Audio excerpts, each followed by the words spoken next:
말씀 나누겠습니다. 산상수훈 12번째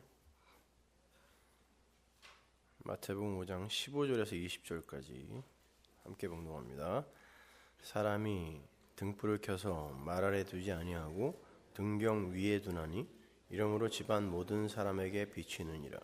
이같이 너희 빛을 사람 앞에 비추게 하여 저희로 너희 착한 행실을 보고 하늘에 계신 너희 아버지께 영광을 돌리게 하라. 내가 율법이나 선지자나 폐하러 온 줄로 생각지 말라. 폐하러 온 것이 아니요 완전케 하려 함이로라. 진실로 너희에게 이르노니 천지가 없어지기 전에는 율법의 1.1획이라도 반드시 없어지지 아니하고 다 이루리라. 그러므로 누구든지 이 계명 중에 지극히 작은 것 하나라도 버리고 또 그같이 사람을 가르치는 자는 천국에서 지극히 작다 일컬음을 받을 것이요 누구든지 이를 행하며 가르치는 자는 천국에서 크다 일컬음을 받으리라. 내가 너희에게 이르노니 너희의 의가 서기관과 바리새인보다 더 낫지 못하면 결단코 천국에 들어가지 못하리라. 아멘.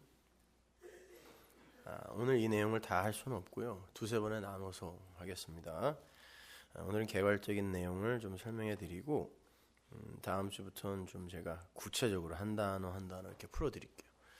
언뜻 보시면 여러분 착한 행실, 너희들의 착한 행실, 그게 바로 빛이고 그렇게 착한 행실로 너희는 아버지께 하나님께 영광을 돌릴 수 있다. 그리고 율법의 1.1획이라도 반드시 없어지지 아니고 다 이루는 것이니까 지극히 작은 거 하나라도 버리면 안 된다. 그리고 누구든지 이를 행하며 가르쳐야 천국에서 큰 자다. 다 우리의 행함을 아주 강요하는 것처럼 그렇게 보이잖아요. 전혀 반대의 이야기라는 걸 여러분이 아시게 될 겁니다. 우리는 지난주에 너희는 세상의 빛이다 라고 선포하신 예수님 말씀의 진리에 대해서 긴 시간 공부를 했습니다. 그건 율법주의의 세상, 코스모스라고 그랬죠. 그게요. 성전, 코스모스, 질서. 그 세상에서 예수라는 빛을 증거하고 증명해내는 삶으로 부름받은 그런 성도의 필연적 삶, 이게 세상에서 빛이다라는 그 어구가 가리키는 거라고 그랬죠. 근데 15절을 보면 성도가 그 빛을 비추는 대상이 이제 한정이 되어 있음을 알 수 있어요. 집안 모든 사람이라고 나와 있는데 그 엔테 오이키아, 오이코스가 이제 집이니까 그 엔테 오이키아, 그 집, 그 성전 안에서 모든 사람에게, 그러니까 우리가 이 6인 성전 안에 빛을 갖고 있는데 이 성전 안에서 다른 이들에게 이제 빛을 비추는 그런 모양을 이제 그리고 있는 거죠. 그러니까 세상의 빛은 성전 안에서, 우리의 몸 안에서 다른 이들에게 예수로 비추어지는 빛, 말씀의 삶을 말하는 거죠. 16절은 그렇게 우리 몸 안에, 성전 안에 그렇게 빛을 두는 것, 이걸 탑, 칼라, 에르가, 그러니까 그 일이에요. 그 일, 우리 안에 빛을 두는 그 일. 거기에 근데 칼로스, 칼라라는 단어가 들어가서 그게 착한 그 일이거든요. 그러니까 여러분이 하는 착한 일이 아니라 그 일, 우리 안에 빛을 두는, 말씀을 두는, 아들을 두는 그 일, 그 일이 착한, 선한 일이다라는 뜻이에요. 그러니까 그 일을 보면 사람들이 그 일을 보게 되면, 아들을 보게 되면, 너희 안에 그 빛, 아들을 둔 것, 그걸 보게 되면 와, 하나님이 저렇게 일을 하시는구나라고 하나님께 영광을 돌리게 된다는 이야기예요. 우리가 꽤나 착한 일을 하면 그걸 보고 사람들이 야, 예수 믿고 사람들이 저렇게 착해지는구나, 이런 얘기가 아니란 말이에요. 그 일이란 말이에요. 그래서 그 일. 그러니까 여기서 착한 행실이라고 번역된 그 어구는 지금까지 제가 설명한 내용, 지난 시간에 제가 쭉 설명한 그 내용, 우리 안에 빛을 두는 것, 아들을 두는 것, 그걸 이제 가리키는 어구란 말이에요. 근데 그게 절대적인 선을 가리키는 아가토스로 쓰이지 않고 선한 일이라고 했는데 아가토스가 아니고 그게 절대적 선이거든요. 근데 칼로스가 쓰였어요. 왜 그럴까요?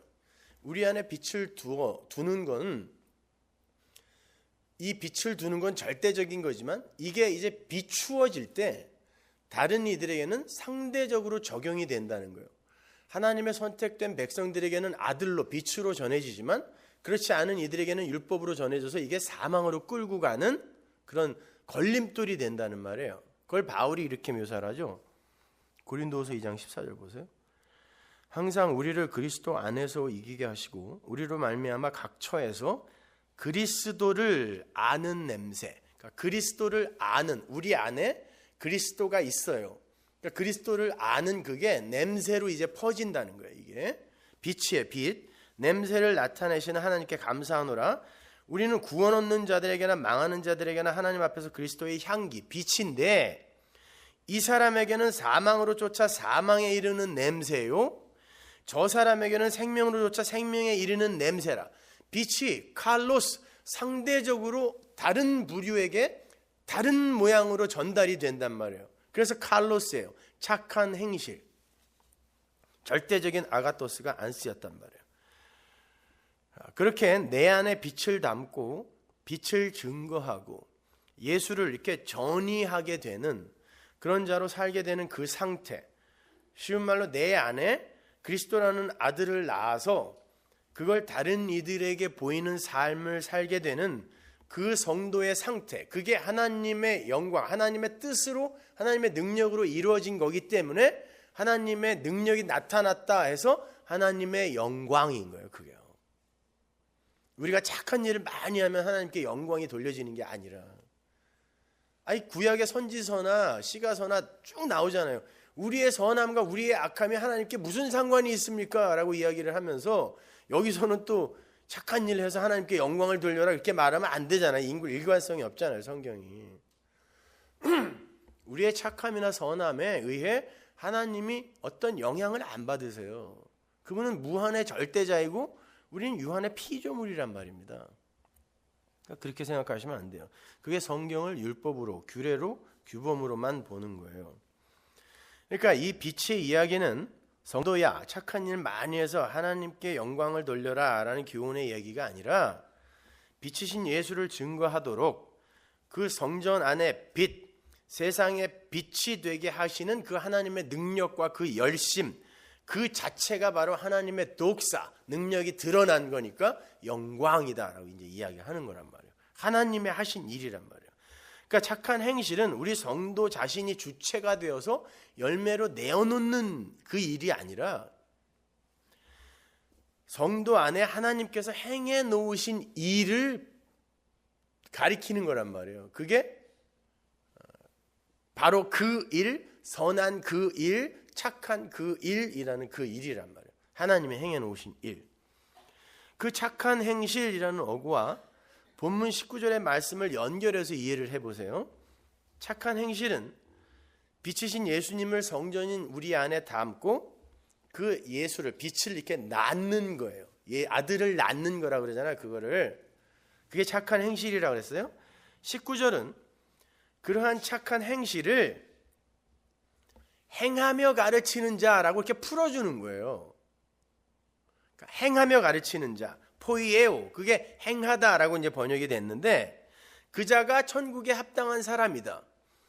마태복음 5장 19절 보세요. 그러므로 누구든지 이 계명 중에서 지극히 작은 것 하나라도 버리고, 이 지극히 작은 것이라는 게 제가 다음 주에 설명해 드릴 건데 이거 예수를 이야기하는 거예요. 계명이라는 걸 지킨다고 하면서 지극히 작은 것, 예수로 그걸 해석해내지 못하고 그걸 버리고 명령과 규례로만 지키는 걸 이야기하는 거예요. 지극히 작은 것 하나라도 버리고 또 그같이 사람을 가르치는 자는 예수가 아닌 그걸 버려버리고 명령과 규례로 가르치는 자라고 를 이야기하는 거란 말이에요. 천국에서 지극히 작다 이 그름을 받을 것이요.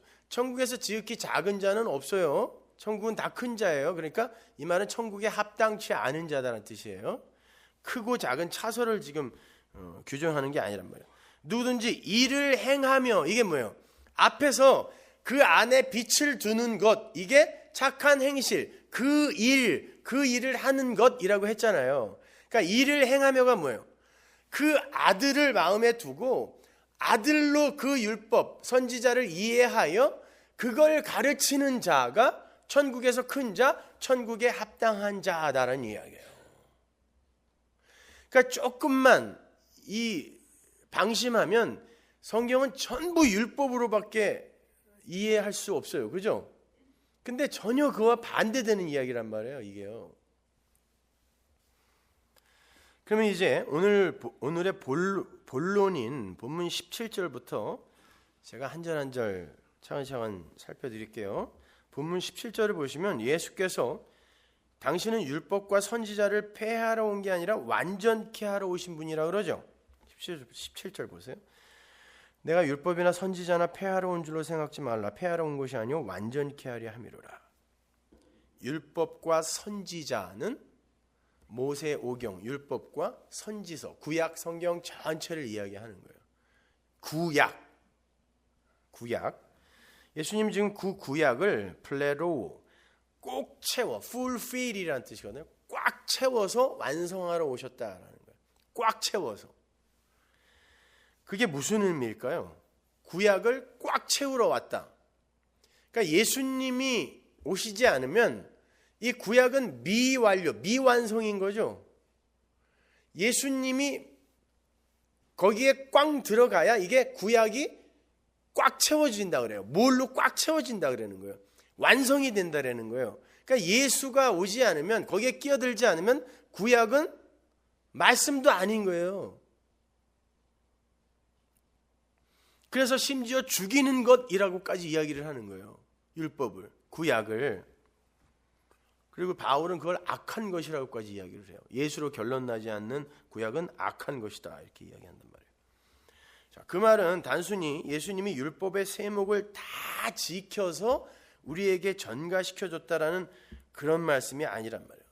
그렇다면 예수님이 안식일도 잘 지키고 부정한 사람들과 뭐 먹고 친구 삼아 이렇게 돌아다니고 이러면 안 된단 말이에요. 그거 다 율법에서 금한 거란 말이에요.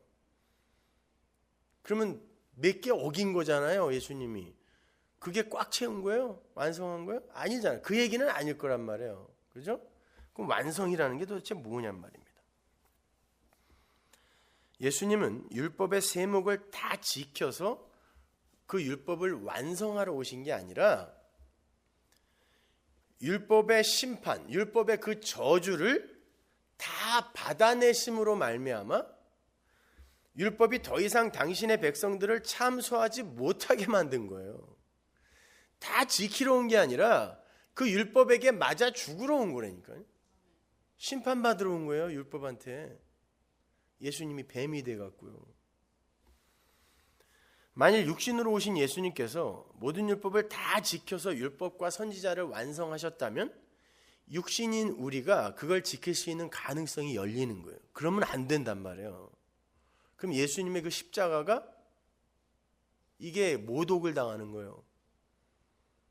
그게 아니라 예수님은 심판을 받아 죽으심으로 율법과 선지자를 은혜로 완성해 내시는 분이란 말이에요. 예수님 당시에도 그랬고 지금도 예수 그리스도와 그 율법과 선지자, 그 구약과의 그 관계에 대한 견해는 두 가지 견해로 아주 첨예하게 대립되고 있어요.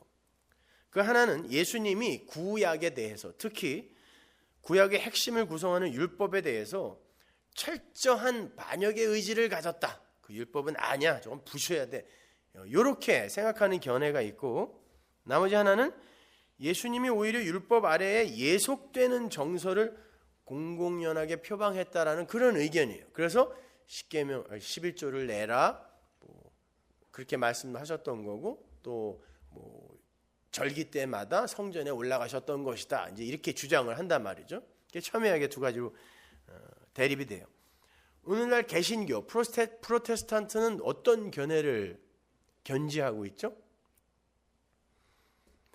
우리는 믿음으로 구원을 얻었으며 그 구원은 온전히 하나님의 은혜로부터 나왔다라는 의견을 강조하는 데 있어서는 전자 쪽의 의견으로 기울어지는 것 같지만, 소위 말하는 성화의 차원으로 들어서면서부터 구약의 율법을 믿음의 잣대로 들이미는 후자의 견해를 취하는 것처럼 보이기도 해요. 한마디로 갈팡질팡하고 있다는 거예요, 지금요. 기독교 교리 자체가 갈팡질팡 관념으로만 동동 떠다니고 있대라는 거예요. 그러한 성화주의자들이 가장 빈번하게 인용하는 그 전가의 보도 같은 구절이 지금 우리가 읽은 바로 이 구절인 거예요. 봐라, 예수님이 율법을 완전하게 하러 오신 거지 폐하러 오신 것이 아니지 않는가. 또한 율법의 1.1획이라도 다 없어지지 않고 다 이루어질 거라고 하지 않는가. 그러니 우리도 예수님의 가르침을 따라서 율법의 1.1획이라도 지키고 보존하기 위해서 발버둥 쳐야만 한다. 그것이 제자된 삶의 마땅한 규범이다. 아니, 딱 꼬집어 그걸 율법이라고 이야기는 하지 않고 그냥 말씀이라고 이렇게 두루뭉실 이야기를 하죠. 그건 예수님이 율법의 1.1획도 이렇게 소홀하게 여기시는 분이 아니기 때문에 말씀은 다 지켜내야 되는 거야. 그리스도의 장성한 분량까지 자라야 되는 거야. 채워야 되는 거야. 이런 식으로 이야기를 한단 말이에요. 그런데 그 뿌리를 따라가 올라가 보면 역시 율법을 붙들고 있는 거예요. 그게요. 이러한 논리가 성경을 규범에 대한 강박 같은 걸로 이렇게 변질시켜내는 거예요. 그래서 말씀을 보면 답답한 거예요. 불안한 거예요. 두려운 거예요. 안 되거든. 여러분이 잘 아시는 그리고 좋아하시는 신명기 28장으로 가면 그러한 후자적 접근이 얼마나 우매한 접근이니가 잘 나타나 있어요. 신명기 28장 1절 보세요. 네가 내 하나님 여호와의 말씀을 삼가 듣고, 말씀이 나오죠. 말씀을 삼가 듣고 내가 오늘날 네게 명하는 그 모든 명령을 지켜 행하면 네 하나님 여호와께서 너를 세계 모든 민족 위에 뛰어나게 하실 것이라. 15절 내가 만일 내 하나님 여호와의 말씀을 순종하지 아니하여 내가 오늘날 네게 명하는 그 모든 명령과 규례를 지켜 행하지 아니하면 이 모든 저주가 네게 임하고 네게 미칠 것이니 내가 악을 행하여 그를 잊음으로 내 손으로 하는 모든 일에 여호와께서 저주와 공고와 견책을 내리사 망하며 속히 파멸케 하실 것이며 여호와께서 네 몸에 연병이 들게 하사 내가 들어가 얻을 땅에서 필경 너를 멸하실 것이며 여호와께서 폐병과 열병과 상한과 학질과 한자와 풍자와 썩는 재앙으로 너를 치시리니 이 재앙들이 너를 따라서 너를 진멸케 할 것이니라. 여러분, 이 병이 무슨 내용인지 아세요? 이거? 상한은 뭐고 학질은 뭐고 한재는 뭐고 풍재는 뭐예요? 여기 보시면 여호와의 말씀이라는 게 나오고 명령과 규례라는 게 나오죠. 하나님 여호와의 말씀은 성경의 진술대로 예수 그리스도로 축약이 되는 하나님의 말씀이에요. 그래서 예수가 말씀이다라고 요한복음 1장 이야기하는 거잖아요. 예수란 말이에요. 말씀이 나와요. 근데 유한의 이 이성, 현상계의 이성은 그것을 명령과 규례로밖에 인식을 못해요. 왜?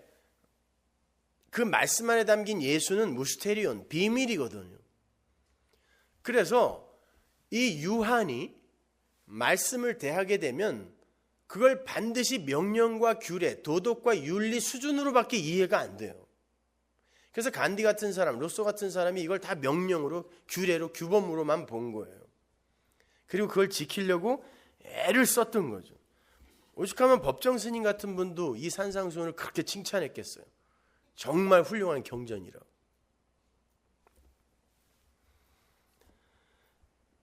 그러니까 유한에 갇힌 인간들이 율법과 선지자, 즉 말씀을 예수 그리스도로 이해한다는 건 언어 도단이에요. 그러한 이들이 하나님의 말씀을 명령과 규례로 받아들이죠. 근데 하나님의 말씀이 명령과 규례가 되면 반드시 그것을 지켰느냐 안 지켰느냐를 가지고 상벌이 나누어지게 돼요. 말씀이 명령과 규례가 되면. 그죠? 그래서 지금 신명기 28장에 상 받는 자, 복 받는 자들의 이야기와 저주 받는 자들의 이야기가 나오는 거예요. 말씀이 나오고 이게 명령과 규례가 되면 너희들은 지켜야 되는데, 그래 지켜봐, 그럼 복 준다. 당연히 명령과 규례니까. 근데 안 지키면 어떻게 되는 줄 알아? 15절 이하 저주 받는 거예요. 명령과 규례가 되면 그래요. 상벌이 있어요. 그러니까 상벌을 이야기하는 것 자체가 은혜 아래 있지 않다는 이야기예요. 말씀을 명령과 규례로, 그들은 법 아래 있다라는 그런 증거란 말입니다. 20절을 보시면 네가 악을 행하여 그를 잊음으로 라는 어구가 나오죠. 그건 그를 잊는 것이 악한 행위이다 라는 말이 직역을 하면, 그러니까 말씀 속에서 예수를 발견해내지 못하고 그는 어디다 빼먹고 말씀에서 예수가 빠져버리면 뭐예요? 명령과 규례만 남죠. 그게 악이다라는 거예요.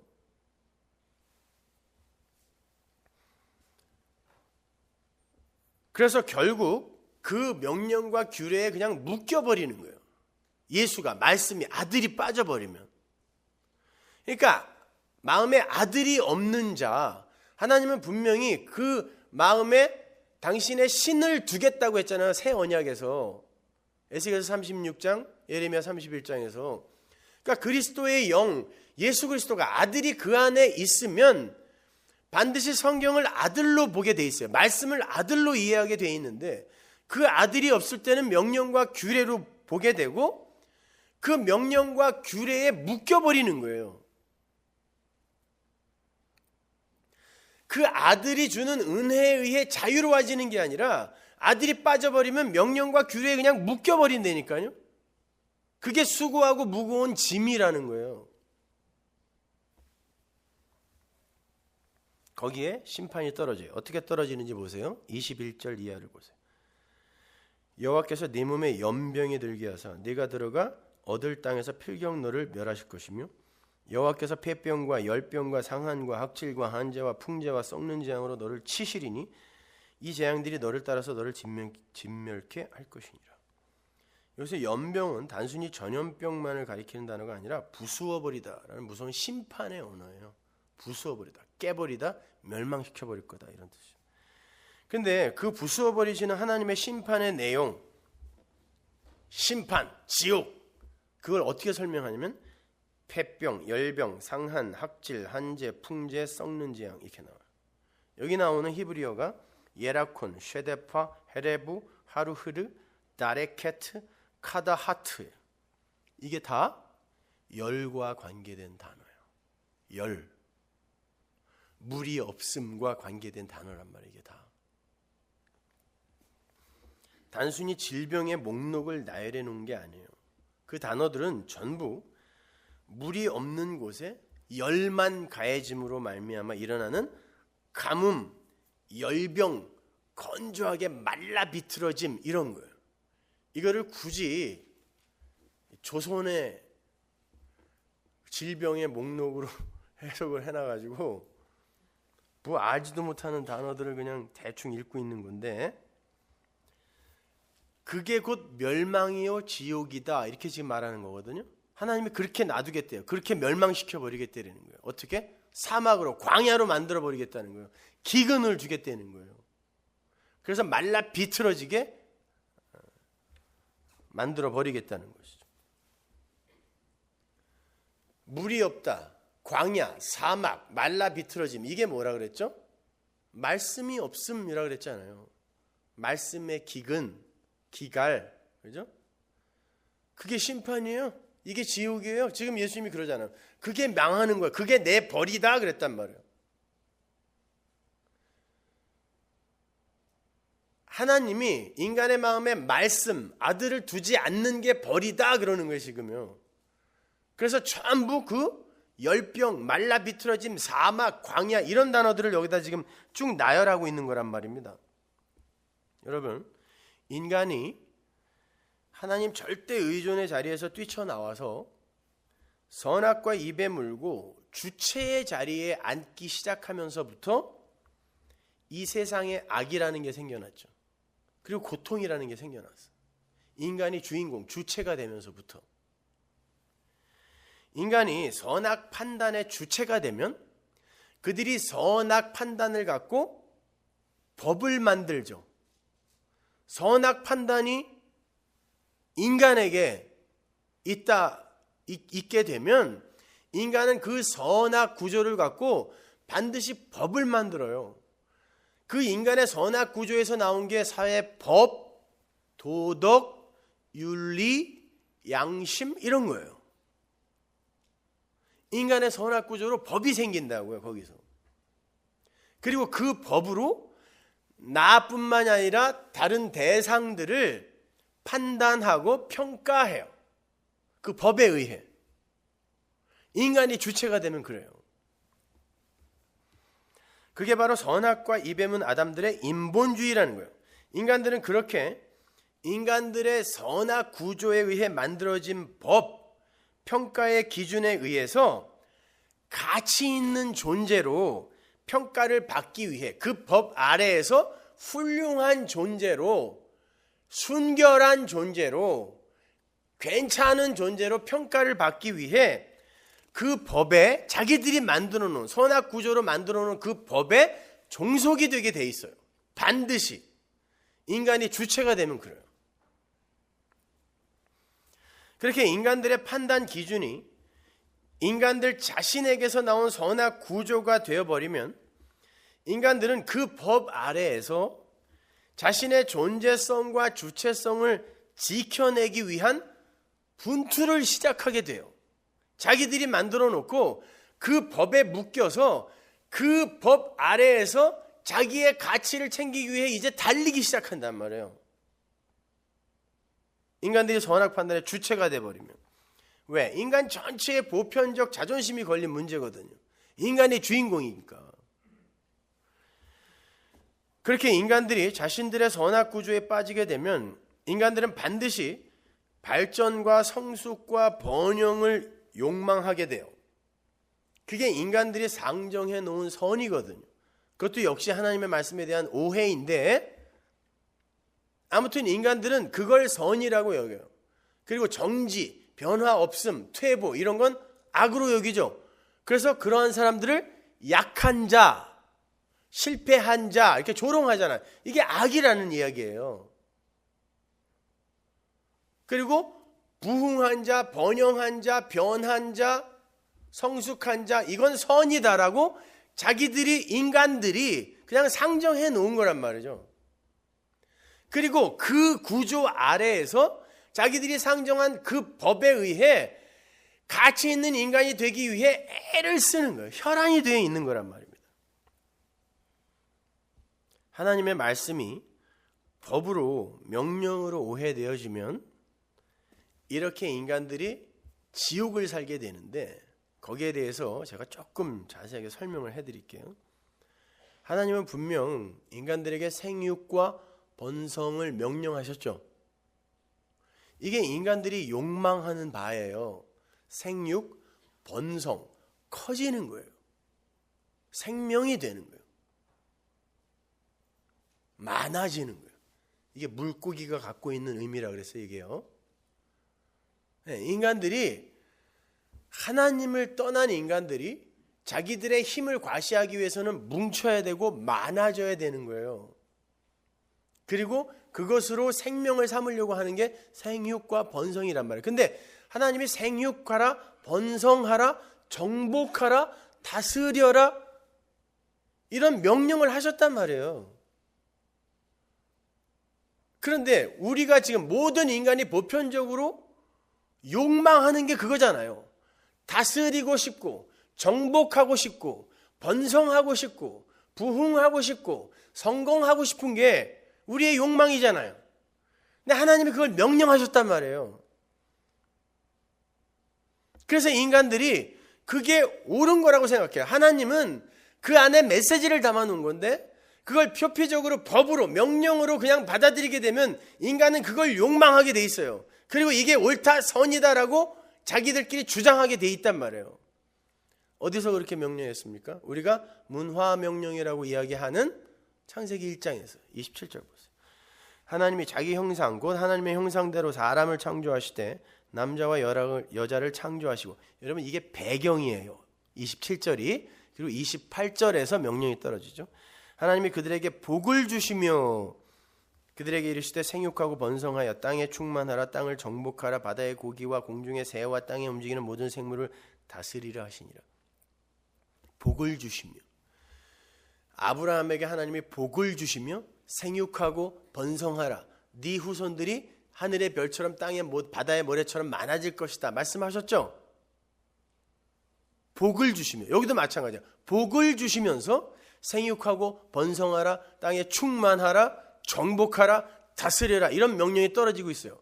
근데 아브라함의 후손은 어떻게 해서 생육하고 번성하게 돼요?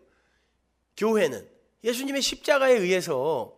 여기도 마찬가지예요. 그 십자가를 심어놓은 거란 말이에요. 왜? 어떻게 알아요? 여기 보시면 이것들이 복으로 주어지고 있는 배경이 하나님의 형상으로서의 사람, 거기는 남자와 여자가 아직 분리되기 이전이죠. 우리가 우리의 형상으로 사람을 만들고 그 하나인 남자와 여자가 아직 연합되어 있는 상태에 그 사람에게 준 명령이란 말이에요. 창세기 2장부터는 남자 안에서 여자가 분리되어 나옴으로 말미암아 이제 선악과 죄, 타락, 뱀 이런 것들이 막 등장하는데, 창세기 1장 1절부터 2장 3절까지는 사람이 아직 남자와 여자로 분리가 되기 전이에요. 그래서 단수예요. 아담, 사람을 만들자 그래 놓고 하나님이 그 사람의 내용인 남자와 여자를 만들었다라는 거예요. 그런데 보세요. 남자와 여자가 연합이 되어 있는 이 상태가 뭐죠? 예수 그리스도가 아담이 죽음으로 말미암아 옆구리가 뚫리고 그 여자가 이 아담에 의해 아담의 것으로 이렇게 창조가 된 상태, 요게 다 인정되고 이해되어지는 요 상태가 요의 연합이란 말이에요. 나는 당신의 살 중에 살이고 뼈 중에 뼈입니다. 그러니까 당신이 없으면 나는 존재가 될 수도 없습니다. 요게 남편 안으로 들어가 연합된 신랑과 신부의 관계란 말이에요. 요게 사람이란 말이에요. 사람. 하나님 나라의 백성, 사람이란 말이에요. 그러니까 그 자체가 십자가를 이미 함의하고 있는 거란 말이에요. 그렇게 사람인 그 상태, 요게 바로 생육이며 번성이며 충만이며 다스림이며 이게 나라라는 의미란 말이에요. 이게요. 그래서 그 배경으로 주어지는 거예요. 십자가가 예수가 생육, 번성, 제가 생육, 번성은 창세기 때 설명해 드렸잖아요. 생육, 번성, 충만, 다스림, 정복 이런 거라는 그런 이야기란 말이에요. 그런데 거기에서 예수를 빼버리고 그 언약을 이해하지 못하고 이걸 명령으로만 받아들이면 어떻게 돼요? 그래 열심히 노력해서 생육하고 번성하고 다스리고 정복하자 이렇게 되는 거예요. 거기에서 분열이 있고 다툼이 있고 전쟁이 일어나는 거예요. 그리고 그걸 이루기 위해 애씀이 있고 고통이 있고 피곤함이 있고 고단함이 있고 눈물이 오는 거란 말입니다.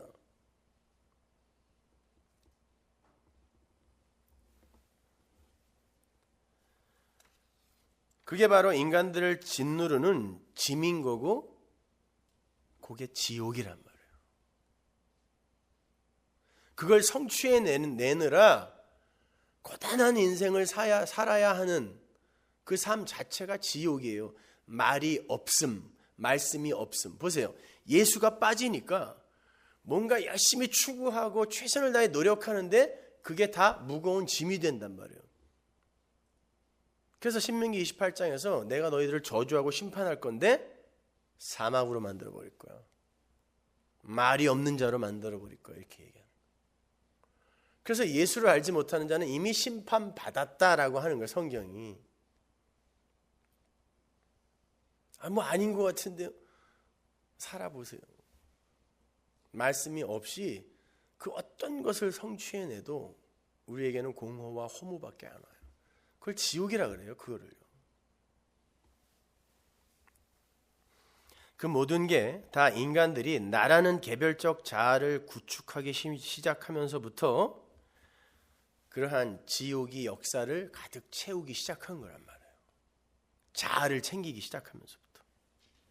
그때 하나님이 하나님의 백성들을 거기서 빼내는 걸 구원이라 그래요.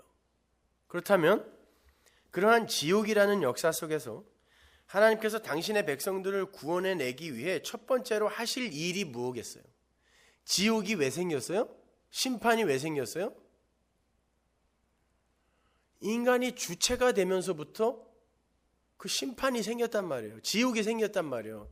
그러면은 하나님이 당신의 백성을 거기서 빼내기 위해 해야 될 첫 번째 일이 뭐예요? 그 주체, 자아를 깨버리는 거예요.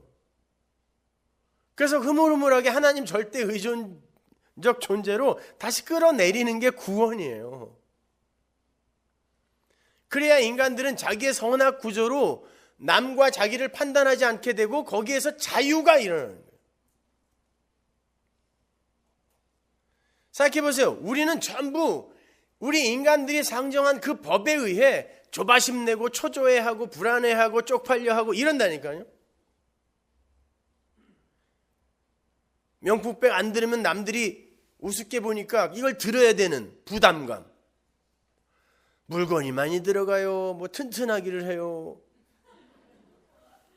근데도 불구하고 인간들이 합의하여 법으로 상정해 놓은 그거 선악 구조에 의해서 이게 가치야, 이게 좋은 거야 라는 그거에 종속되어서 하는 거예요. 그걸 지옥이라 그런다니까요. 그걸 얻어내기 위해서 그게 도대체 뭐라고 자기의 모든 에너지를 올인하며 사는 거예요.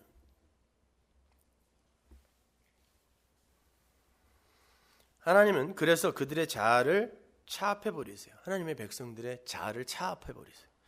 자아가 독립을 하면서 선악구조가 생기고 그 선악구조에 의해 인간들을 묶는 법이 생기는 것이기 때문에 하나님은 당신의 백성들의 자아를 원래의 창조의 자리, 없음의 자리로 부수어내는 거란 말이에요. 그걸 신앙생활이라고 그래요.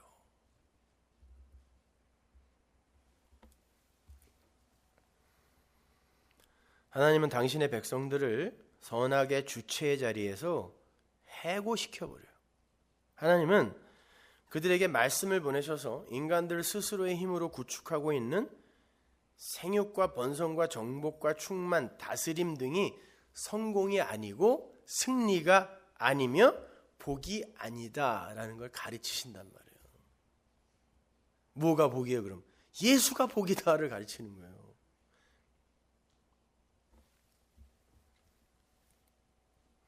그렇게 하기 위해서는 인간들이 이 역사를 달리면서 종횡무진 달리면서 자아라고 하는 이 자아의 울타리로 끌어들여 자아로 쌓고 있는 모든 것들을 이제 하나하나 이렇게 끊어내는 작업을 하시는 거겠죠. 그죠?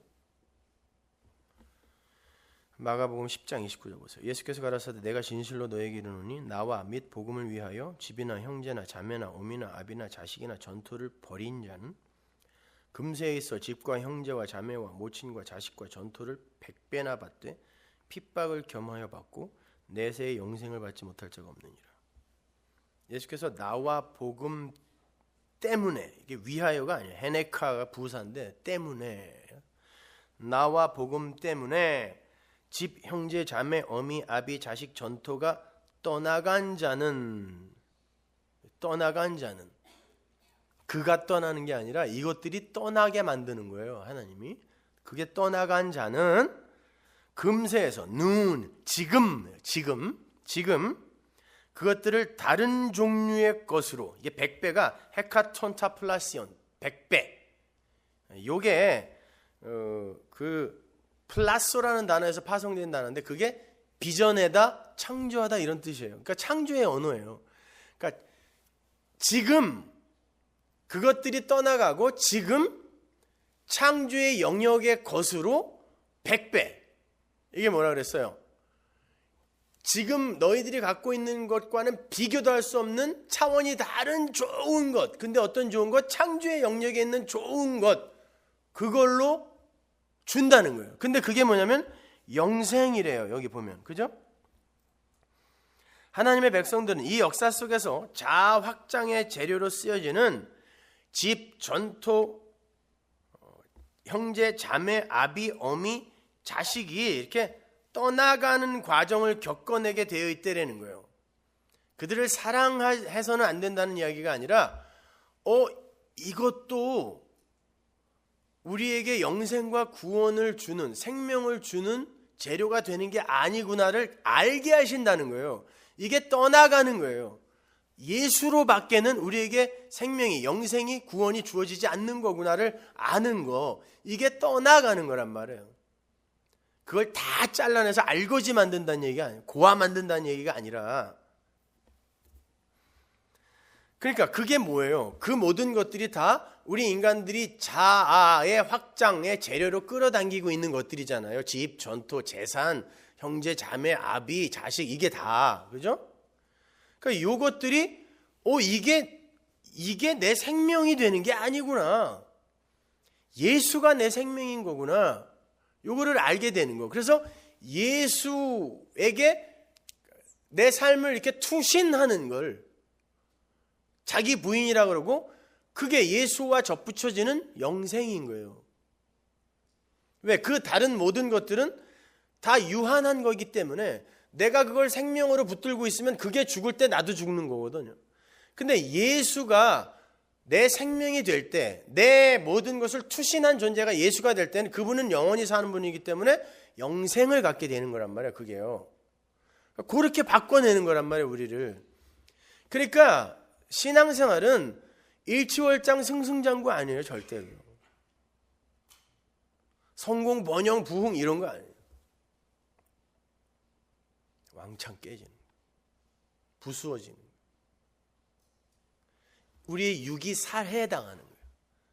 그래서 내 안에 있는 보석이 오롯이 이렇게 드러나는 거거든요. 그래서 요한계시록에 보면 하나님의 백성들을 다 보석이라고 하는 거예요. 하나님 나라가 보석으로 되어 있다는 말 아니라 그랬어요. 새하늘과 새 땅은 우리예요. 교회, 신부라 그랬어요. 그러니까 보석, 우리가 보석이라는 건 우리가 갖고 있는 질그릇이라는 육을 역사 속에서 다 박살나는 거예요. 부수어뜨림을 당하는 거란 말이에요. 그러니까 당신은 사랑받기 위해 태어난 사람이 아니라 살해당하기 위해 태어난 사람.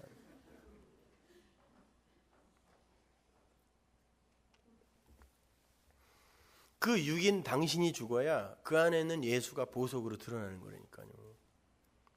그게 기독교예요, 여러분. 자, 그렇게 하나님의 백성들은 이 역사 속에서 자아 확장의 재료를 차압당하고 몰수당하는 삶을 살게 돼요. 그래야 자아가 해체되니까. 이게 나였는데 이걸 뺏어가야 내 자아가 해체되고, 그래야 선악구조, 우리 인간의 선악구조에서 벗어나서 하나님이 선하다 그러면 선한 거고 악이라 그러면 악이에요. 우리 인간들의 평가나 이런 걸부터 자유로워지는 거, 이걸 뭐라 그래요? 천국이라 그래요, 그걸. 그래서 하나님 나라는 이 땅으로 오는 거라 그러지 우리가 언젠가 가는 곳이 아니란 말이에요. 그럼 오는 곳이면 이미 예수님 때에 하나님 나라가 왔다라고 했으니까 지금도 와 있잖아요. 어디에? 여러분 안에 하나님 나라라면서 여러분이 거룩한 나라, 천국이란 말이에요. 그럼 여러분이 이 땅에서 천국을 감지해낼 수 있어야 된다고. 어떻게? 무슨 천국이 있다고 그 있어요. 확 목매달아 죽고 싶은 게 이게 천국에 이게?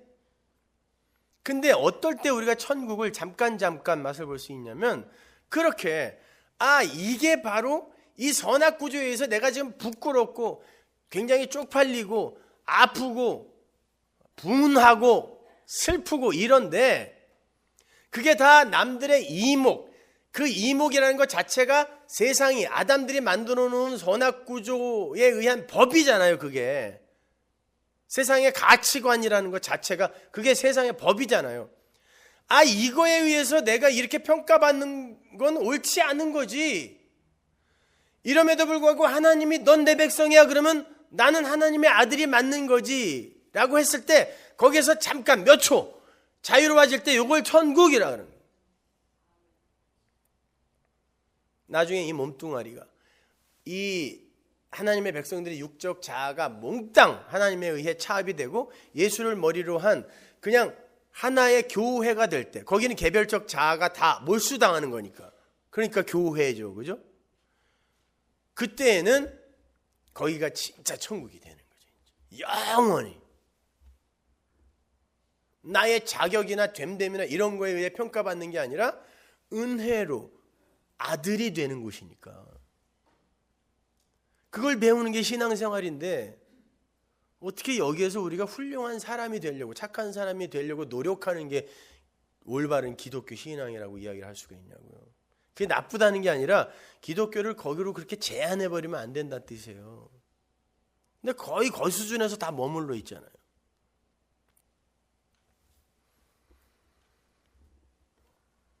여러분이 지금 자아로 붙들고 있는 걸 여전히 붙들고 있을 때 그게 여러분의 짐이요 고통의 요인이 되는 거예요.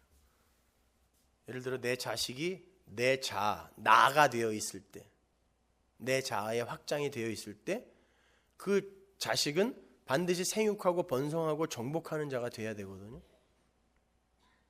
그러니까 항상 그 자식이 골칫거리가 되고 짐이 되는 거예요. 근데 이게 내 자아가 아니다라는 거, 이렇게 끊어지게 되었을 때 우리는 그 자식으로부터 자유로워지는 거거든요. 그래서 하나님이 미워하게 만들겠다라는 거지, 실제로 우리가 그냥 보기만 하면 저거 꼴보기 싫고 이렇게 만들겠다는 뜻이 아니란 말이에요. 자식을 사랑해야지 왜 미워해요? 부모에게 효도를 해야죠. 그러니까 그런 식의 미움이 아니란 말이에요. 전토, 집 다 마찬가지죠. 그게 우리의 자아 구축의 재료가 되면 우리는 조바심을 내게 되고 어떻게 해서든지 끌어모으려고 하는 욕심에 사로잡히게 되고 그게 우리에게 고통이 되는 거예요. 불안함이 되는 거예요. 그게 지옥이라 그래요. 자아가 살아있을 때. 그러한 것들이 하나하나 끊어져 나가고 하나님의 통치가 우리에게 임해서 인간들의 선악 구조에 의한 평가나 판단에 자유로운 그 상태를 하나님의 통치, 바실레이아 천국이라고 하는 거예요. 천국. 인간들이 결정하고 합의하고 상정한 선악의 틀에서 빠져나와서 하나님의 은혜의 통치 아래 나를 투신할 때 우리는 잠깐 그런 자유를 느낄 수 있게 되는 거죠. 그리고는 그게 너무 좋아서 대부분의 시간은 그런 자유를 못 느끼니까 그 자유를 오매불만 이렇게 바라게 되는 걸 소망이라 그래요. 그럼 보세요. 인간이 하나님의 말씀과 뜻을 곡해하여 그것을 명령과 규례로 받아서 죽어라고 달리는 게 지옥이라 그랬습니다. 거기에서 눈물, 고통, 아픔 이런 게 다 오는 거라 그랬어요. 근데 그 상태는 예수에서 시작하여 예수로 완료되는 하나님 나라에 대한, 나라와 언약에 대한 몰이해, 말씀에 대한 몰이해, 하나님의 말씀에 대한 몰이해에서 비롯된 거라 그랬죠. 그러니까 이걸 이해하지 못하니까 주체를 챙기려고 하는 거 아니에요. 말씀을 이해하면 그 안에 이렇게 객체로 들어가게 되는데 이 예수라는 시작이요 끝인 예수라는 말씀을 이해 못하니까 자기가 주체가 되려고 하는 거 아니에요. 여기서 지옥이 생긴다 그랬잖아요. 경쟁이 생기고 다툼이 생기고 전쟁이 생기고. 그걸 뭐라 그랬어요? 말씀이 없음, 기근, 기갈이라고 한다 그랬잖아요. 그래서 그걸 지옥이라고 한단 말이에요. 그래서 신명기 28장이 심판의 상태, 저주의 상태를 에라콘, 쉐데파, 헤레부, 하루흐르, 다레켓, 카다하트 등으로 표현을 한 거라고 그랬죠. 열기, 열, 가뭄, 바짝 말라 비틀어짐 이런 거. 그 상태에 말씀, 예수라는 생수를 부어서 촉촉하게 아들로 살려내는 게 구원이라고 했어요. 그러니까 말씀을 받아 그 말씀을 이해하는 거, 예수를 아는 거가 그렇게 중요한 거예요. 다른 거 없어요. 교회에서는 다른 거 하는 거 아니에요. 무슨 뭐 엄청난 프로그램, 그냥 아버지 학교, 어머니 학교 이런 거 해가지고 좋은 어머니가 되자, 좋은 아버지가 되자.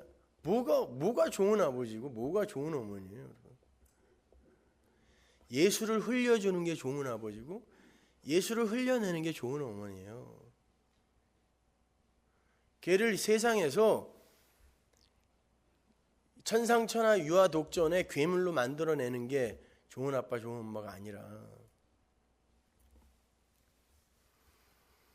이 신명기 28장 22절의 그 단어들, 열기, 바짝 말름, 사막, 광야, 이런 단어들을 다 합쳐서 꽉꽉 짜서 헬라어 한 단어로 만들면 피레토스예요. 그게 누가복음 4장에 나와요. 누가복음 4장 38절 보세요. 예수께서 일어나 회당에서 나가사 시몬의 집에 들어가시니 시몬의 장모가 중한 10병에 붙들린지라 사람이 저를 위하여 예수께 구하니. 여기 시몬이라는 단어가 뭐라 했어요? 사막, 광야, 말씀이 없음, 이런 뜻이라고 했어요. 시몬이 베드로, 반석이 되어 이제 말씀을, 생수를 뿜어내는 자로 이렇게 바뀌는 게, 이게 시몬 베드로가 갖고 있는 뜻이라고 했습니다. 예수께서 가까이 서서 10병을 꾸짖으신데 병이 떠나고 여자가 곧 일어나 저희에게 수종되니라. 여러분, 여기에 보면요, 병이라는 단어는 안 나와요. 헬라 원어로 보면 그냥 열기예요. 열. 시몬, 광야, 사막이라는 단어가 나오고 열이라는 게 나와요. 이게 신명기 28장 22절에 나오는 그 단어들을 다 축약하면 이 단어예요. 이게 열이에요. 열기.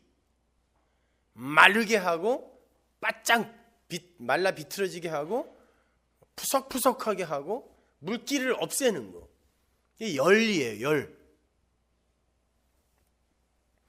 이 이야기는 예수님께서 회당에 있던 귀신을 쫓아내신 이야기 바로 다음에 붙어있는 이야기예요. 그런데 그 회당 안의 귀신 이야기는 단순히 귀신 들려 미친 사람을 예수께서 고친 사건이 아니라 그랬습니다. 거기에서 귀신 들린 자라고 번역이 된 헬라어가 푸뉴마, 다이모이우, 아카타르투라 그랬어요. 푸뉴마는 성령인데 다이모니아, 아카타르투가 뭐예요? 왜곡된 영, 부정한 영, 그런 존재 이야기하는 거란 말이에요. 근데 말씀이 영이요, 푸뉴마, 생명이라고 했잖아요. 그러니까 왜곡된 영, 부정한 영, 이건 왜곡된, 오해된 말씀. 이게 어디 있어요? 회당, 유대인의 회당. 이걸 요한계시록에서는 사단의 회라고 하잖아요. 그래서 다이모니아, 이걸 마귀라고도 이야기하고 하는데 사실은 그 행간에 들어있는 그 메시지를 우리가 캐치를 해야 되는 거죠. 단순히 귀신 들린 자, 그걸 고쳤대. 그러니까 우리도 예배당에 가서 귀신 들린 자 많이 고쳐야 돼. 이런 얘기가 아니란 말이에요. 그런 왜곡된 말씀, 오해된 말씀, 이걸 사도 바울은 다른 복음이라는 말로도 고쳐서 써요. 다른 복음. 그 왜곡된 말씀이 가득 찬 그 유대의 회당, 그 율법주의의 그 총화, 그걸 고쳐내시는 게 회당 안에 귀신 들린 자를 고쳐내는, 그러니까 말씀이 가서 그 왜곡된 더러운 말씀을 몰아내는 거예요. 참성전이 가서 옛성전을 부수어내는 그 이야기예요. 회당 안에 귀신을 쫓아내는 건 거기에 붙어있는 이야기란 말이에요. 이게 갑자기 왜 예수님이 시몬의 장모의 집으로 들어가서 그 여자를 고치냐고요. 자, 옛 성전, 회당, 그 집에서 나와 집으로 들어갔다, 이렇게 돼 있거든요. 집에서 나와 그와 똑같은 종류의 집, 시몬의 집으로 가는 거예요. 시몬의 집이 뭐예요? 말씀이 없는 집, 구약, 옛 성전으로 들어가는 거예요. 들어갔더니 거기에 아니나 다를까 열기, 바짝 마른 사막, 광야가 있는 거예요. 그 집에. 그때 예수님께서 말씀으로 거기에 물을 부어 그를 촉촉한 말씀으로 살려내는 거예요. 여러분, 이렇게 생각하시면 되겠어요. 엘리야 때의 그 사르밧 여자, 엘리사 때의 수넴 여인.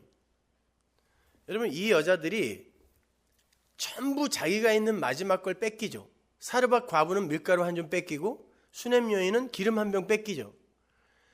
몽창 다 뺏겨서 진짜 줄이고 굶주린 자, 의에 줄이고 목마른 자가 되니까 밀가루가 퍼두 계속 나오는 풍년, 영생이 오고 기름이 부어도 나중에 그릇이 없어서 못 부을 정도로 계속 나오는 이 이야기란 말이에요.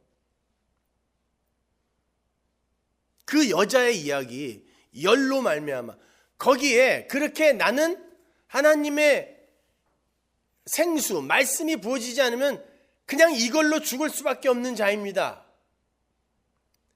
이러한 고백을 성도에게서 반드시 끌어내고 말거든요. 거기에 하나님이 말씀을 붓는 거예요. 그 이야기를 하는 거란 말이에요. 여기서 그 여자들이 둘 다 아들을 뺏기죠. 자기 육의 소산, 나예요. 아브라함이 자식을 죽였을 때 그 이야기란 말이에요. 내가 육으로 낳은 것들은 다 뺏기고 새롭게 부활한 하나님의 아들로서의 그 아들을 다시 받는 거예요. 그래서 히브리서 11장에 보면 믿음의 선진들 이야기하면서 전부 고생했다 아주 박살났다 이러면서 죽은 자를 부활로 받기도 하고 라는 어구가 들어가 있는 거예요. 이게 무슨 말이겠어요? 요 여자들 이야기하는 거예요. 죽은 자를 부활로 받았다는 건 뭐냐면 내 육적 아들을 뺏기고 부활의 아들 예수를 받는 거예요.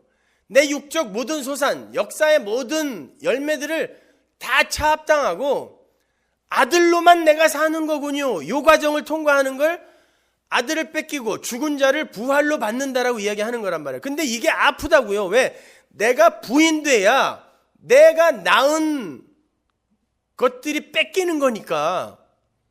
그래서 그 고난의 목록 속에 죽은 자를 부활로 받기도 하고가 들어가 있는 거란 말이에요. 히브리서 11장에. 아무튼 그 여자 시몬의 장모는 시몬의 집, 말씀이 곡해된 성전, 옛 성전, 유대인의 회당, 사단의 회, 말씀이 없는 곳, 사막, 광야, 기근, 가뭄 그 안에 들어가 있는 거예요 지금. 그래서 열이에요, 열. 근데 예수님께서 그 열을 꾸짖었다 그러죠. 그 단어가 뭐겠어요? 그 단어가 똑같이 쓰인 데를 제가 하나 찾아드릴게요. 디모데후서 4장 2절. 너는 말씀을 전파하라. 보세요. 말씀을 전파하라요. 예수를 전하라. 때를 얻든지 못 얻든지 항상 힘쓰라. 범사의 오래 참음과 가르침으로 경책하며 경계하며 권하라. 여기 경계하다가 바로 이 똑같은 단어. 에피티마우. 그러니까 말씀과 관계된 단어란 말이에요. 그러니까 예수님께서 말씀으로 그 열을, 가뭄을, 사막을 가르친 거예요. 던진 거예요. 공격해버린 거예요. 말씀으로. 회당 안에서 귀신을 말씀으로 공격해버린 거랑 똑같은 이야기인 거예요, 이게. 그래서 그 집에서 나와 그 집으로 들어갔다라고 이야기하는 거거든요. 말씀으로 던졌어요. 열기를 공격했어요. 꾸짖었더니 열이 도망갔어요. 떠나버렸어요. 열이 떠났다는 건 열이 어디로 도망갔다는 얘기 아니라 열이 그 사막의 광야가 물로 바뀌었다는 뜻이에요.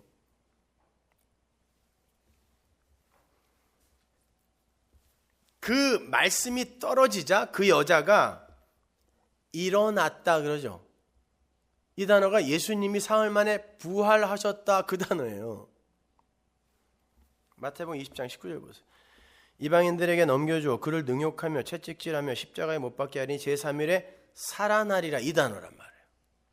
이게 시몬의 장모가 열기를 뺏기고 일어나다라는 뜻이란 말이에요. 일어났어요. 부활을 이야기하는 거예요. 부활. 그리고는 수종 들었다 그러죠.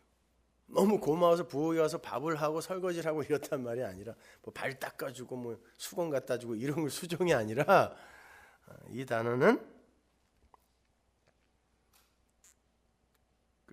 디아코네오. 그러니까 이 단어가 뭐냐면 디아코노스라는 단어에서 온 건데 이게 목사, 말씀 전하는 자 이런 뜻이거든요. 그러니까 그러니까 수종 들었다라는 건 말씀으로 갑자기 이 여자가 열이었던 사막이었던 광야였던 여자가 부활하여 일어나더니 갑자기 아들로 말씀으로 다른 이들을 섬기더라는 뜻이에요. 말씀이 나오더라라는 뜻이에요. 그걸 구원이라고 그래요. 아들과 관계없던 자가 어느 순간 그 안에서 아들만 나와요. 십자가만 나와요. 예수만 나와요. 피만 나와요. 이거 구원이라고 그래요.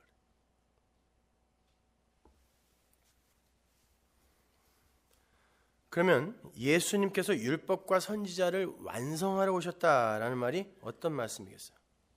결론부터 말씀드리면 하나님의 백성들의 삶 속에서 예수라는 후사, 다른 후사는 다 뺏기고 아들 다 뺏기고 예수라는 후사를 낳게 만드시기 위해 예수가 오셨다는 거예요.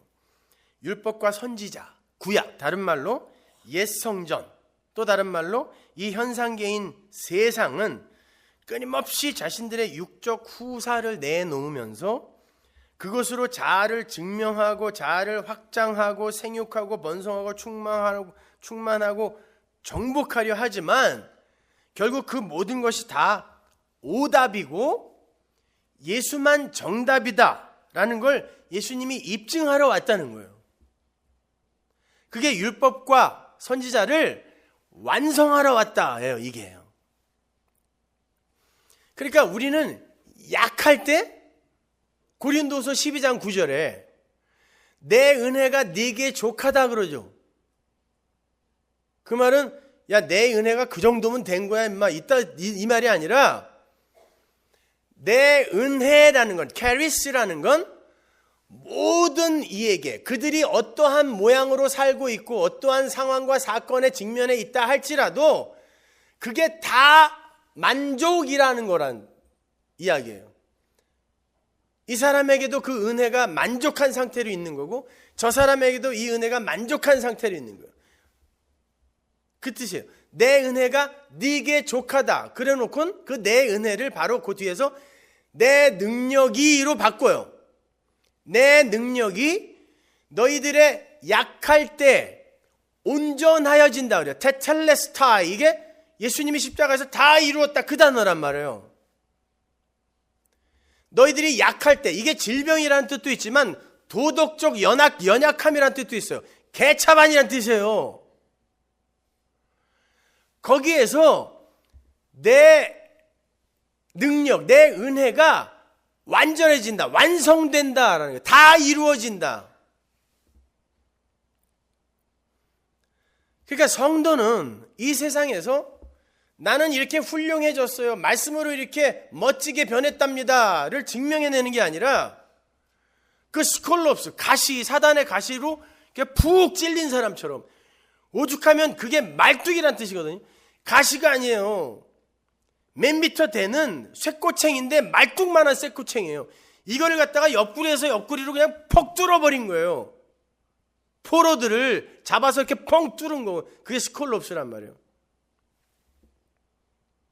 그게 내 안에 들어와 있는 상태처럼 아프고 쪽팔리고 창피하고 부끄럽고 고통스러운 거예요. 그런데 거기에서 이런 자가 산자다. 어떻게 해요? 내가 살렸으니까. 이렇게 하나님의 일하심을 증명해내는 게 역사이며 인생인 거지. 여러분이 말씀을 갖고 뭐 대단한 사람이 되어가는 게 아니라니까요. 그건 이미 완료되어 있는 거란 말이에요.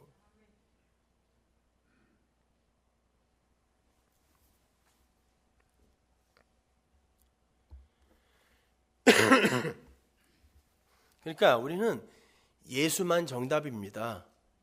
이거를 빛으로 이렇게 드러내면서 사는 거예요. 증거하고 설명하고 전이하는 자로 살게 된다는 뜻이에요.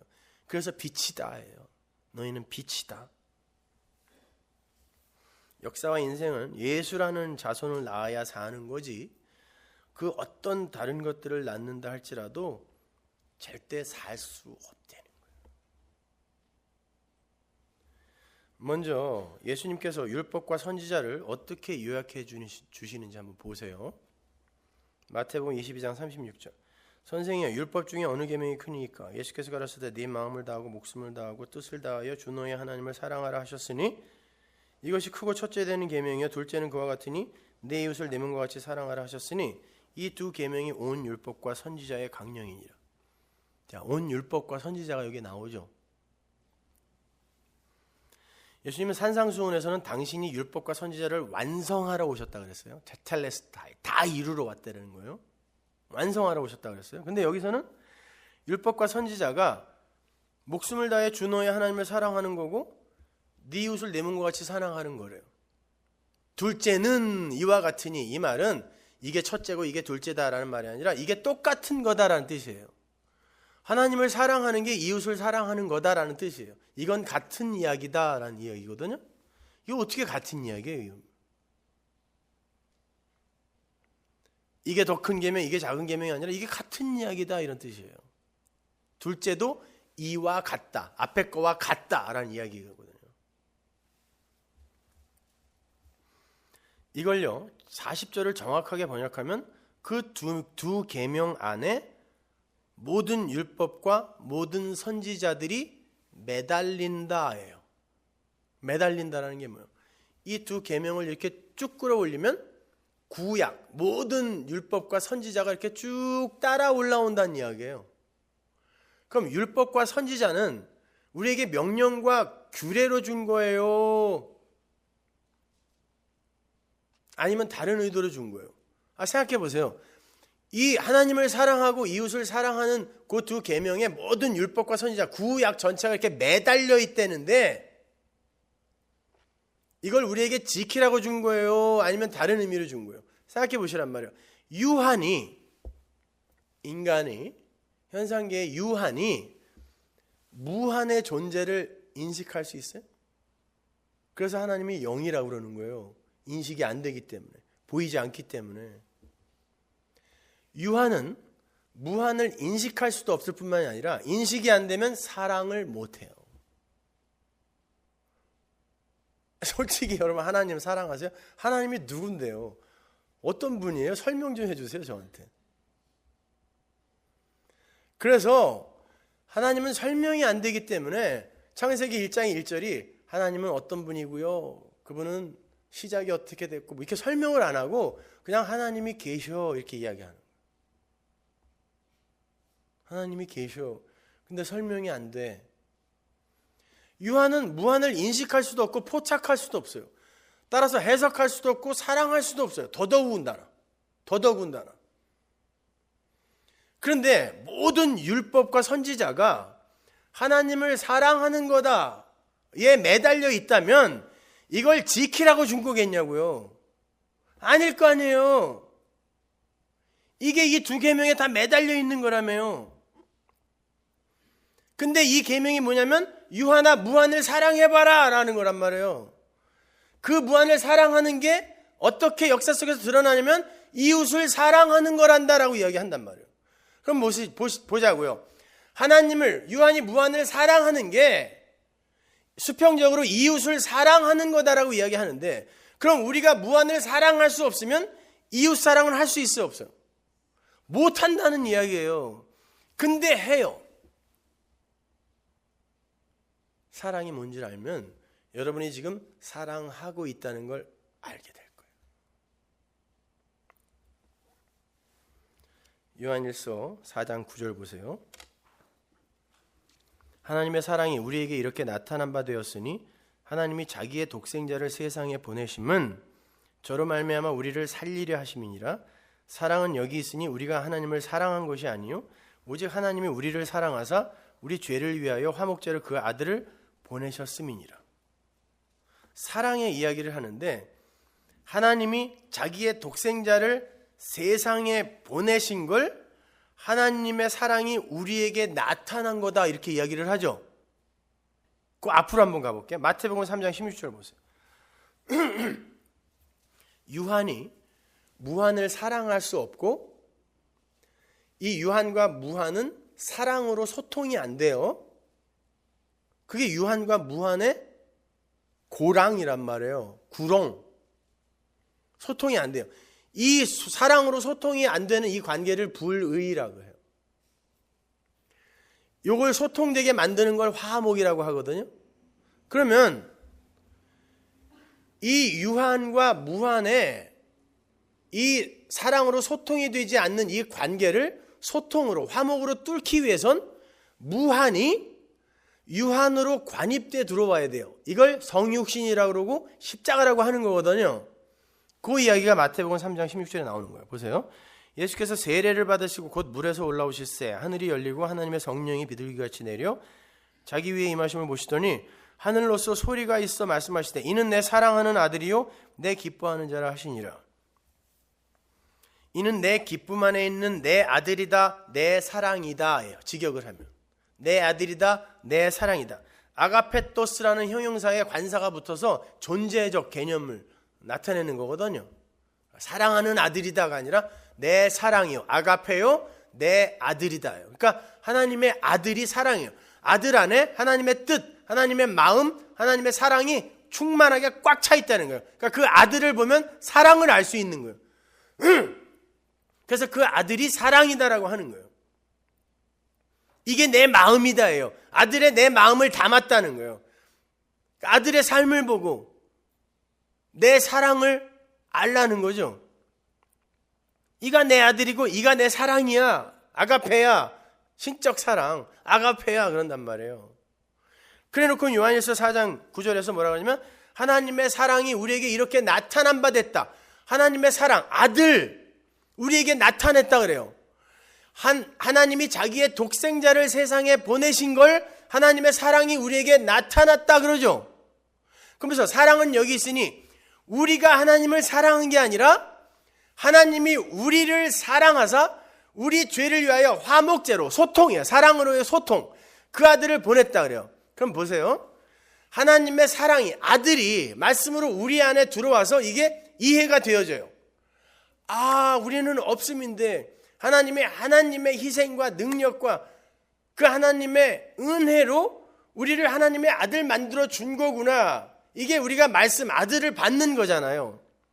그 사랑을 이렇게 받아 말씀이 내 안에서 충만하게 흘러 넘치면 이것이 아들로, 빛으로, 말씀으로 흘러 넘치겠죠.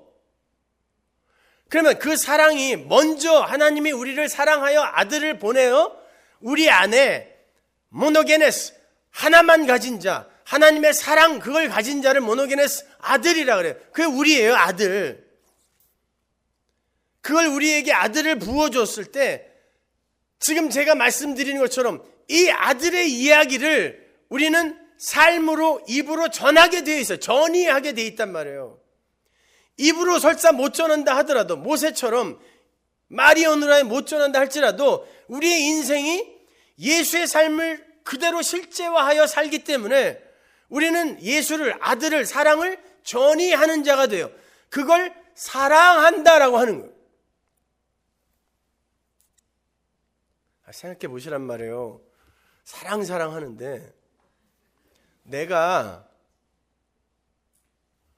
예수라는 사랑, 그 아들 말씀을 충만하게 받아서 상대방에게 그 말씀을 이렇게 흘려보내는 그리하여 그를 영생과 구원으로 초대하는 이거보다 더 큰 사랑이 어디 있어요.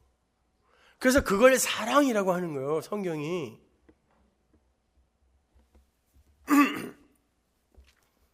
그러니까 제가 여러분을 몹시도 사랑하는 거죠. 누가 사랑이 없다는 거야 도대체가. 아니, 무식한 인간들이 말이야. 이거보다 어떻게 더 사랑해요. 예수만, 사랑만 이야기하는데, 빛만 이야기하는데, 말씀만 이야기하는데. 아니, 성경이 말하는 사랑은 이거밖에 없어요. 요한일서 4장 7절 보세요. 사랑하는 자들아, 우리가 서로 사랑하자. 사랑은 하나님께 속한 것이니 사랑하는 자마다 하나님께로 나와서 하나님을 알고 사랑하지 아니하는 자는 하나님을 알지 못하나니 이는 하나님은 사랑이심이니라. 보세요. 하나님을 아는 걸 사랑한다라 그러잖아요. 여기서 사랑하는 자들아 라고 하는데 이거 혹격이거든요. 내가 사랑하는 자들아가 아니라 교회야, 너희들은 본질이 사랑하게 되어 있는 자들이다라는 뜻이에요. 어떻게?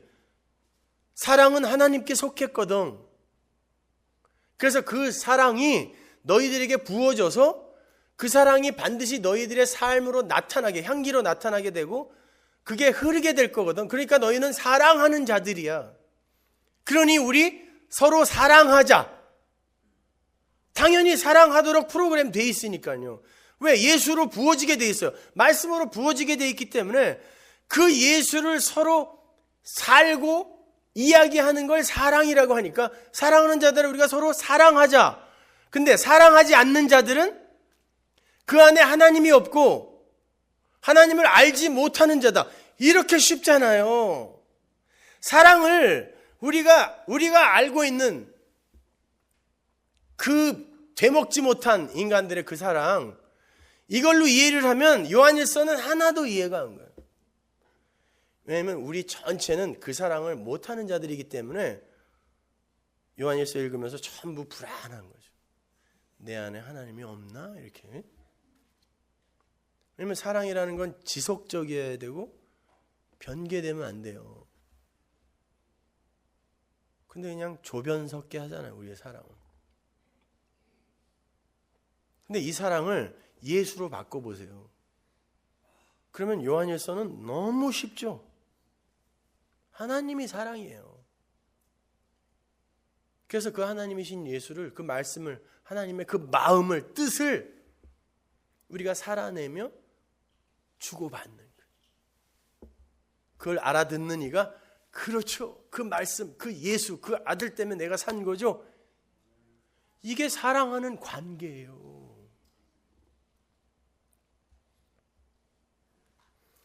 그러니까 남편이나 아내나 이런 사람들 보고 넌 어떻게 예수를 믿고 아직도 그렇게 사랑이 없니? 이런 얘기 하지 마세요.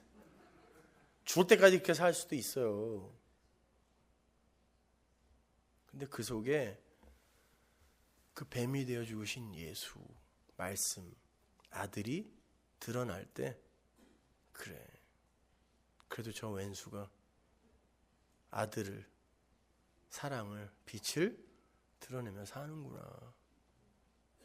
이렇게 얘기해 주시면 되는 거예요. 대단한 사랑을 그렇게 원하세요. 자, 사랑하는 자마다 하나님께로서 나서 하나님을 안다. 이게 사랑이다. 분명하게 이야기해 주고 있어요. 요한일서 4장 11절 보세요. 사랑하는 자들아, 하나님이 이같이 우리를 사랑하셨은즉 우리도 서로 사랑하는 것이 마땅하도다. 확실히 하죠, 이제요. 하나님이 우리를 사랑하셨은즉, 아들을, 말씀을 부어줬으니 우리가 서로 사랑하는 게 당연하지 않니? 예요. 그 아들이 있는데 어떻게 우리가 그 아들로 소통이 안 되니? 그 예수, 사랑으로 소통이 안 되니? 이런 이야기란 말이에요. 어느 때는 하나님을 본 사람이 없으되, 보세요. 감지가 안 돼요.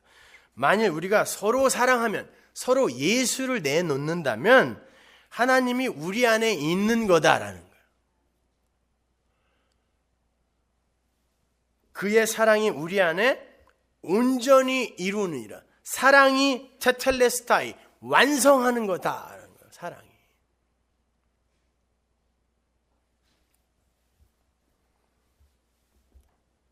그러니까 바로 여러분이 지금 사랑하는 이들이고, 여러분이 예수가 완성해 놓은 율법과 선지자, 그 사랑을 받은 분이란 말이에요.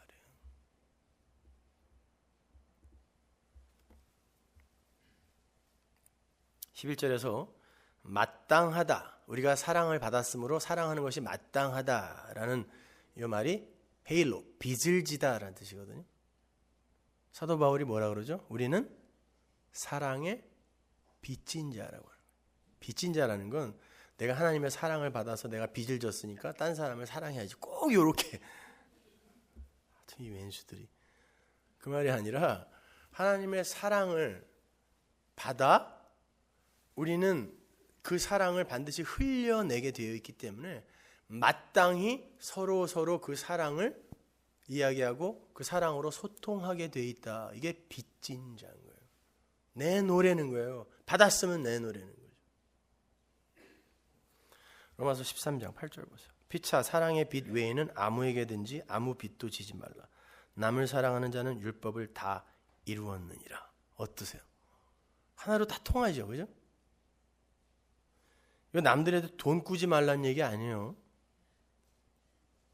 돈 없으면 필요하면 꾸기도 해야지 뭐. 그게 아니라 사랑에 빚진 자들아 사랑 내놔. 서로 사랑 내놔. 남을 사랑하는 자, 그 예수를 내놓는 자는 율법을 다 이루었다 그러죠. 오늘 본문에서 뭐라고? 예수님이 율법과 선지자를 완성하러 왔다. 테텔레스타, 이루러 왔다 그랬잖아요. 그러니까 그 예수, 사랑을 내놓는 자는 율법이 이루어진 자죠. 간음하지 말라, 살인하지 말라, 도둑질하지 말라, 탐내지 말라 한 것과 그 외에 다른 계명이 있을지라도 율법을 쫙 나열한 다음에 내 이웃을 내 자신과 같이 사랑하라 하신 그 말씀 가운데 다 들었느니라. 이게 그 사랑으로 완료됐다는 뜻이잖아요. 사랑은 이웃에게 악을 행치 아니하느니 그러므로 사랑은 율법의 완성이니라. 율법에 대해서 더 이상 어떻게 설명하냐고. 그러면 그렇게 이제 완성이 됐다면 하나님의 사랑은 우리에게서 나오는 그 이웃 사랑으로 이게 증명된다고 하는데, 그래서 사랑을 율법의 완성이라고 하는데, 그래서 그 아들, 사랑을 아는 자들, 하나님이 그 율법을 완료하시고 그리고 율법의 참소로부터 우리를 자유롭게 하셨구나. 그래서 우리는 그 법 아래에서 남들의 이목이나 평가나 나의 됨됨이나 성숙 이런 걸로 불안해하거나 초조해야 하지 않고 아파하지 않아도 되는구나. 그때 뭐가 없어져요? 두려움이 없어지죠. 그걸 천국이라 그래요. 하나님 나라라 그래요. 요한일서 4장 17절 보세요. 이로써 사랑이 우리에게 온전히 이룬 건 우리로 심판날에 담대함을 가지게 하려 함이니 주의 어떠하심과 같이 우리도 세상에서 그러하니라. 사랑 안에 두려움이 없고 온전한 사랑에 두려움을 내쫓나니 두려움에는 형벌이 있습니다. 두려워하는 자는 사랑 안에서 온전히 이루지 못하였느니라.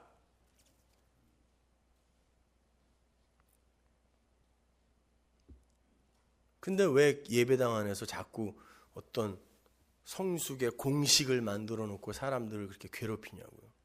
넌 아직도 예수를 믿는다고 그 모양이야 뭐 이러면서. 헌신의 정도가 그게 뭐니 이러면서. 헌금 내역이 이게 뭐야. 집사가 장로가 11조도 안 해 뭐 이러면서.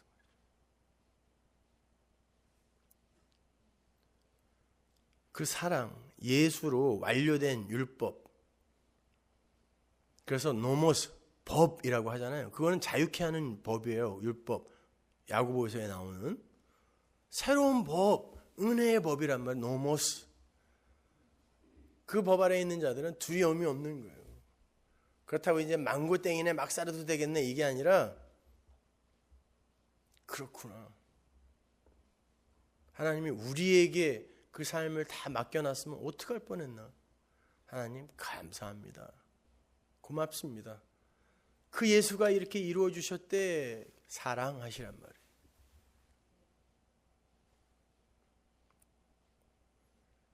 그게 말씀이 있는 자들의 삶인 거예요. 선악 구조 하에서의 자신의 신분이나 성숙의 정도나 소유의 다소 등에 따라서 두려움이나 부끄러움 등을 느끼지 않을 수 있는 그 사랑이신 예수, 아들이신 예수를 아는 자들의 삶, 그걸 천국이라 그래요. 그걸 구원이라 그래요. 자유인 거예요. 그게 수고하고 무거운 짐에서 벗어난 자유. 그래서 예수님이 율법과 선지자를 아들로 완성하러 오신 거예요. 이렇게 유한과 무한의 화해를 위해서, 사랑으로의 소통을 위해 예수가 오셨어요. 하나님이시며 인간, 하늘과 땅으로 오신 거예요.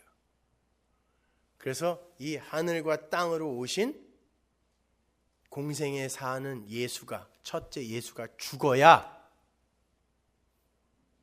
율법의 1.1획이 완료되는 거예요. 그래서 천지가 사라질 때까지예요. 하늘과 땅이 사라질 때까지 율법과 선지자 1.1획이 완료된다라고 하는 거예요. 그래서 천지가 없어질 때까지 이 율법의 1.1획은 다 완성된다라고 이제 개역 성경이 조금 오해의 소지가 있게 번역을 해놨지만 그 얘기란 말이에요. 천지 예수가 죽어야 율법이 완성된다. 그 이야기예요. 그 1.1획의 이야기는 다음 주에 할게요. 기도하겠습니다.